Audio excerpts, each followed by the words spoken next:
Hi friends and welcome back to my channel. Today is part 3 of my Sephora Savings try-on slash viral overly hyped products. And today's products are eyeshadow palettes from Nars and Tik Tok. If you're new to my channel, welcome. My name is Jennifer and I have a feeling you're into the same things I am, you know, hair, skin, and makeup. So if that's you, do me a favor, hit that subscribe button because you're going to come back anyway. All right, so if you're ready to see how these two palettes made these eyes happen, then sit back and enjoy. All right, you guys, here they are. I know you may have seen them before, but I am just beyond enchanted with them. The first one I got was from Nars. I actually had put this in my basket when I was curating it for the Sephora sale, and literally the day the Sephora sale went live, this went for sale like midway through the afternoon. And when I saw it, I was like, yep. I just hit add to cart, had it sent to my house, and I could not be happier. Now, I didn't have the first Tik Tok palette. It was more like autumnal browns, you know, with bronzes and a little bit of rose. And even as beautiful as it was, I kept looking at it in store, and it just never entirely spoke to me. I don't wear those shades that often, but you know me and the rose pink shades, I had to have this. Now, this can seem to some a little bit daunting, but I'm going to show you that even though these look like a hell of a thing to put on your eyes, they're actually, like, for the most part, toppers. So they add just a little bit of glitter, a little bit of shine. They are not so pigmented that you're like, woo, lady. But what's super interesting are the two creams on the end. I'm a little annoyed that Patrick hasn't really done full-blown tutorials on this palette. I haven't been able to find it. I mean, maybe it exists. I haven't been able to find it. And I wanted to see how he's using them. Now, I've played with these on my own, so I have an idea of how I like to use them, but they can seem daunting. Finger swatches on the top row, and right below are the brush swatches. I think my favorite is how amazing those shimmers are. In the pan, they look so overwhelming, but when you see it on the skin, they're just these sheer, glistening washes of color. So beautiful. Overall, here's what I'm going to say about this palette.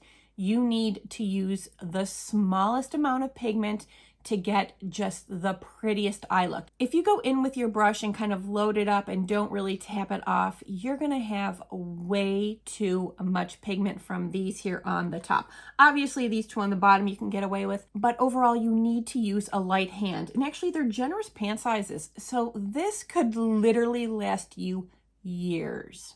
And at $68 for 12 gluten-free, cruelty-free shades, you want that to last years. Now, the Summer Unrated is a limited edition palette from Nars. And I, for whatever reason, have never owned a Nars eyeshadow palette. And I could kick myself because this is literally one of the best palettes I have ever used. Everything blends so beautifully, so seamlessly. You just need one or two brushes and you can make the prettiest, easiest eye look without screwing it up. Everything is, well, look, you can see right here, these are great neutral shades for blending either in the crease or all over your eye. These shimmers and metallics are so subtle, yet they leave just the prettiest shade, shimmer, glimmer, sparkle. I can't say enough about it. The only thing that I don't love is that there isn't like a bone shade. I really like having a very light shade just for doing on my brow bone. But other than that, this for me is a perfect palette. So here's the Nars palette. And what I did was I swatched everything going down. So here you can see on my arm are the actual finger swatches. Didn't I do a great job? Not. And then right below is the same colors, but I used a blending brush because the actual payoff is different when you use a brush as opposed to pressure from your finger. And you can tell those colors are beautiful, but let me tell you, this color here, which I thought read kind of green, look at that. Is she not stunning or what? Every single color in this palette is so wearable, so beautiful. Now at $59 for 16 shades, this is not cruelty-free. Nars is not a cruelty-free brand. Now, I'm not saying that they themselves are testing on animals, but one of their vendors somewhere down the line, maybe supplying pigments or something, maybe they do the animal testing. I don't love that. I gotta be honest with you. At this point in the game, I don't think anyone should be animal testing. I can't say that I'm not buying non-cruelty-free products because I just haven't gotten to that point yet. But I really want makeup companies to hear us. We don't need you or your suppliers testing on animals. There's no need for it. All right, off my soapbox. All right, so what I'm gonna do is the Nars on my left eye, the Patrick Ta on my right eye. They're not really super similar, but I can kind of make something happen. I might look a little crazy, but I want you to see how beautiful both these palettes are. Let's do the Patrick Ta first. Now, I don't use the creams every time I use this, but I'm going to use it just for you guys. I'm going to go in with this shade here, just on my outer V. Now, I have found that placing it with just a flat brush where I want it to be, and then going in with a fluffy brush to kind of diffuse it and blend it out is what's working best for me so far. Like I said, just a little bit on the outer V. That's all I need. And just blend that out. What's nice is it surprises me how beautifully these creams just diffuse and set up. They don't crease, and they actually allow for your eye look to have a bit of dimension to it. There's something to be said for layering a cream shadow with a powder shadow on top of it. It just adds for another added dimension. And you can see that blended like a dream. I, of course, didn't mention that I did use my MAC paint pot, and I just set with a light, like bone shade of shadow, just so that I had a nice surface for these shadows to go on top of. All right, what am I gonna go with next? All right, so I can keep a similar vibe going with the Nars palette. I'm going to use this shade here. I'm actually gonna go over top of where I put down the cream. And this is a denser brush, but it is still fluffy. And then I'm going to take a little bit under the lash line, just a little bit. I'm gonna go back over top with this brush just to make sure we are blended and diffused. Boom, done. All right, I'm gonna go in with this orangier shade here because there is a similar shade on the Nars palette. And I just have it on this flat brush, and I'm just going to place it in the center of my eye and just bringing it up a little bit into the crease, just a little bit, and on to a little bit of the area where we just placed those other shadows. Now you can see that that is not like a crazy amount. I mean, looking at this shade here, you're like, holy crap. But on the eye, it is just so like subtle. I mean, it's shimmery, yeah, but it isn't anything like over the top, unwearable crazy. I think it's absolutely stunning. And I'm just going to blend it a little bit so we don't have a harsh line. All right, now I'm going into this palette. I don't have a cream shadow, so we're just gonna start with this shade right here. And here again, just on the outer V area and up into the crease a little bit. And you can see how pigmented that is, but it just blends so easily. Both these palettes just blow me away. And a little bit to the lower lash line. Seriously, blends like a dream. All right, I'm going to use the other side of the same brush, and I'm going to go into this shade over here, which is pretty similar to the one in the other palette.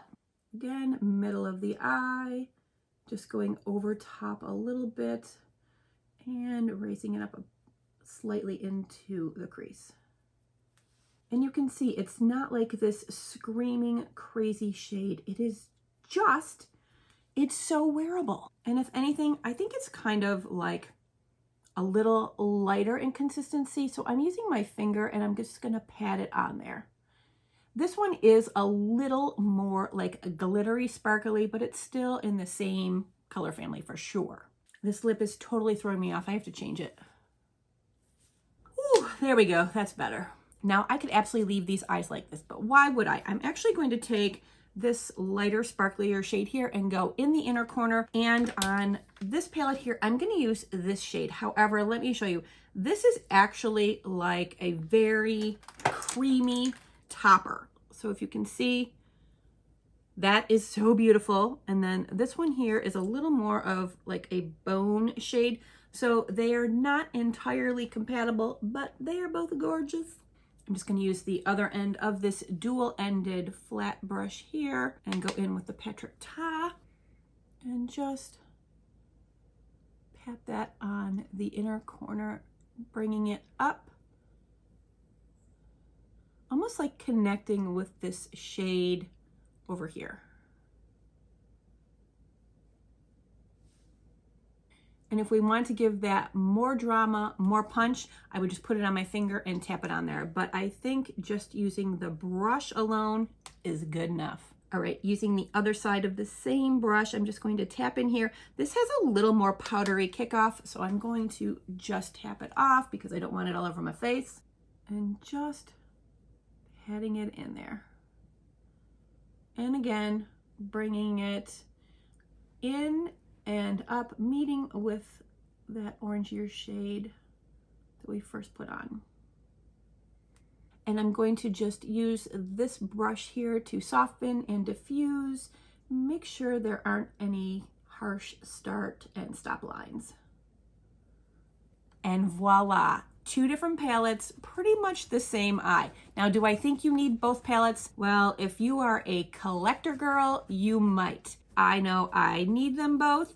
However, if you're just trying to decide which one is right for you, well, that's up to you. There's a lot of versatility with both of them, especially with there being the creams in this one. This one here just has all the shades for all the skin tones. So does this one. All the shades for all the skin tones. It just depends on whatever is catching your eye. I mean, let's face it, they're pricey. I think this one's $59, this one's $68. It's a lot of money. Ugh, you know what I didn't do? I didn't line my eyes. I'm going to use the darkest shade, this one here and this one here, just to kind of give like a little bit of a smoky line to my outer corner of my lash area. Hang on a second. Okay, so you can see that this side here that I used is a little more of a gray tone. This one's definitely more of like a reddish brown tone, but who cares? They both are beautiful. So honestly, in a head-to-head battle, I don't think either one is a loser. I think they are both absolute winners. The formulas are fantastic. They both blend beautifully. The shades are gorgeous. I just am in love with both of these. The only little nudge I would maybe give to you for the Nars palette is that it is a limited edition. You aren't going to be able to get this at some point. And honestly, I would not want to not have this if I were you. I mean, if you're not an eyeshadow girl, I get it. Then you don't need this. But for those of us who love having palettes that are versatile, that are beautiful, that offer like beautiful blendability, like you've heard me say it over and over again, I can't recommend this enough. But if you are a Patrick Ta collector, and let's face it, there is something to be said for collecting his entire line, you gotta have this. It's phenomenal. All right, friends, let me know what you think in the comments below. And if you're thinking of getting either of these palettes, I definitely want to know which one really has your heart. All right, folks, that's it for my part 3 of overly hyped, overly viral products. If you're new to my channel, I would love it if you would hit that subscribe button because you know you're going to come back anyway. All right, friends, I want to thank you so much for being with me, and I'll see you real soon. Mwah.